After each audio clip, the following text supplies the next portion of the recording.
Hey, classmates, Paul here. So the case study I decided to do this week is actually the Dallas sniper attack in 2016.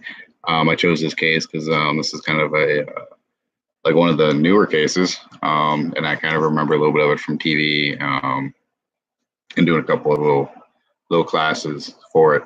So that's kind of why I decided to choose it. So it starts off with it's July 7th. You're at a peaceful rally for some recent police shootings in some other states. At 8:58 p.m., you're the chief of police, and you receive a phone call about a sniper that's shooting police officers in the protest. Obviously, one of your plan of actions is to request additional officers to corner off the area, as well as to make a larger perimeter. That way, there's no escape for the individual, um, as well as request fire and EMS services to treat the injured um, and do triage for the injured. Um, Communication plan talks about keeping in having the supervisor keeping constant communications with you, as well as communicating with all the units that are on scene. Um, you can also consider contacting the different medical facilities in order to um, prepare for injuries to come there. One of the things I think some of the larger cities have that smaller cities don't have is they can try to look through maybe some of the closed circuit TVs, see if they can maybe kind of figure out where the shooter is, narrow down the search pattern and everything else. And additional resources, obviously additional PD units, additional officers, probably want to consider maybe SWAT officers, as well as bomb squad officers and kind of any other kind of the specialty teams. Once again, fire and EMS for treat the injuries.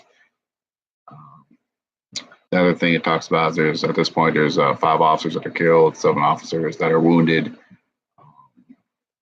So the officers have located the shooter in the second floor parking garage. It's about 11 p.m. now, so it's been on about 2 hours. One of the biggest planned actions, officers are calling a crisis negotiator, probably the more experienced one that you could find. Set up a command post, and maybe set up a means to communicate with the sniper would greatly help out. Being able to contact him, that way the negotiator, when he gets there, they already have a means to talk. And then it goes into stage 3 and 4, kind of wrapped up together. Pretty much the shooter won't surrender.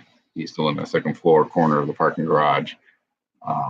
He exchanges the police exchange gunfire with the shooter.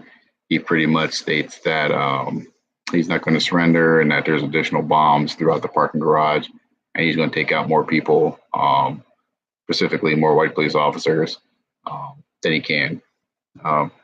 So then about a little after 3 o'clock in the morning, the bomb squad does a pretty unique thing where they actually have a bomb robot kind of steered over towards them, and they detonate a remote explosive, and that pretty much takes care of the shooter at that point. So some of the things in the case study talks about is the fact he's at an elevated area, so pretty much there's no real security that could have been done for it. Another thing is that the use of the robot was probably the first in the U.S. time that's ever been used to have a bomb squad robot detonated to kill the shooter with. Like I said, 5 police officers were killed, 7 were wounded, another 2 civilians were shot. Pretty much ended up being a lone gunman. They also held about 3 people were held as suspects. They were never charged.